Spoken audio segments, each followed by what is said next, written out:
So everybody and their grandmother loves Ali Hazelwood. She's supposed to be this really big romance author who primarily writes main female characters in STEM, which I think is really cool. It's a lot of science and whatever. She's very popular on YouTube. She's very popular on TikTok. So I was pretty excited to give her a read for a week. I did read Bride some time ago when that came out, and I did a review on that, so I'll link that around so you can go watch that. I believe there's also a review on Patreon, and I should be talking more about Ali Hazelwood in general on Patreon as well, so if you would like to go take a look over there, I would very much appreciate it. But I tried to give Ali Hazelwood a good week of reading her books. I read Love on the Brain. I am forgetting the names of them.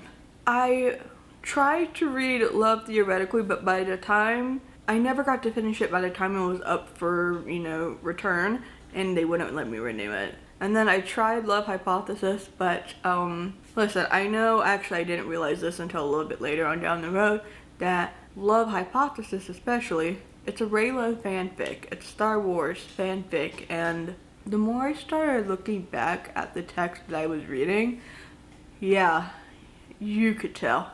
You could tell. Also, everything started reading the same to me as well. I don't know if I'm posting my Emily Henry review before this or after this, but these are two authors where I felt like everybody was the same. Love on the Brain I thought was okay enough. I don't remember if I actually rated it anything on Goodreads, but it probably would be a 2.5 up to a 3 for me, just because it was okay. I didn't think it was anything that special. I did think that some of the banter was pretty funny. Now, Love Theoretically, if I had actually gotten the chance to finish it, and I did put it back on my hold list, because that was a synopsis that had a plot that I was actually a little bit interested in, even if it was gonna sound kind of the same as the other books. Love Hypothesis. I couldn't really get into it, but if you've read it, if you watched other reviews without reading it, the sex in this, and that one particular scene where Adam, yes, his name is Adam, it's a Reylo fanfic, and the guy that plays Kylo Ren is named Adam Driver in real life. I'm not saying it's impossible, and I'm pretty sure I'm almost repeating what everybody else has said, but the character puts his entire mouth, or puts this entire breast in his mouth, and right off the bat that it's fanfic that was published traditionally when this whole description of a scene happened. Again, it would depend on many factors, but do you know how unhinged your jaw would probably have to be to do that? Just imagining it frightens me, because then also the only thing that I can think of is Attack on Titan and the Titans opening their mouths. That's what I think of. And it doesn't help that Adam Driver could possibly almost look like he could be related to Eren Yeager and looking like him as a Titan. You could probably turn Adam Driver into a Titan one way or another.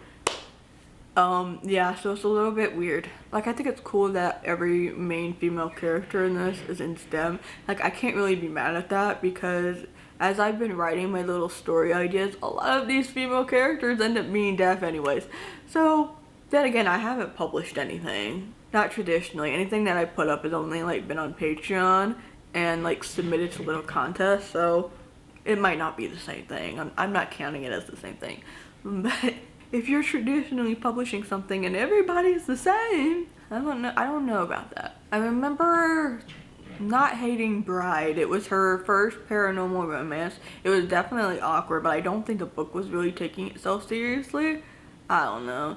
And then Love Theoretically, I like the idea of it, and I do hope to get back to actually being able to read that. I don't know, I just cannot take Love Hypothesis seriously enough to attempt to finish it. All because of that scene in particular. Yes, I don't know, is it petty? Maybe, but that was enough. And I'm sorry to say it, I know Ali Hazelwood is very well loved. I subscribe to a few people that really like her, and I also subscribe to people that don't really care much for her, so okay. But yeah, I suppose you can let me know what you think of Ali Hazelwood. I am very curious, and let me know if Love Theoretically is worth pursuing again, because that was the one I was most curious by. more fake dating, yay. But I don't know, something about it. For more conversations about books, reviews, things like that, I do have like a book club tier on Patreon, so please, if you'd like to support the work that I do, I'd love to have you over there, because this channel is not yet monetized. But to help with that, if you have not yet subscribed, I would also just appreciate you subscribing to the channel and helping out with that. Thank you for watching this video, and I will see you later.